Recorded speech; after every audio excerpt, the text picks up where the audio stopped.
কক্সবাজার সৈকতের ময়লা কুড়িয়ে বস্তায় ভরছেন এক ব্রিটিশ পর্যটক, আর আশপাশের সবাই যেন তা চেয়ে চেয়ে দেখছেন।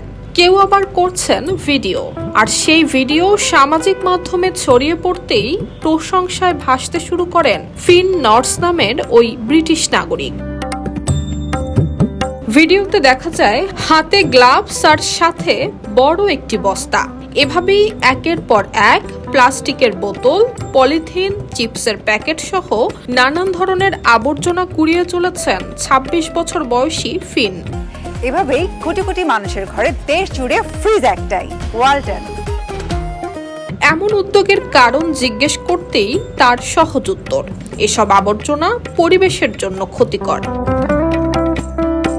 বিশেষজ্ঞরা বলছেন প্রতিদিন হাজার হাজার মানুষ কক্সবাজারে বেড়াতে আসেন, কিন্তু আনন্দ শেষে সৈকতের বালুতে ফেলে যান প্লাস্টিক, খাবারের মোড়ক, বোতল সহ নানান ধরনের আবর্জনা। আর সেই ময়লা পরিবেশের জন্য হয়ে দাঁড়ায় বড় হুমকি।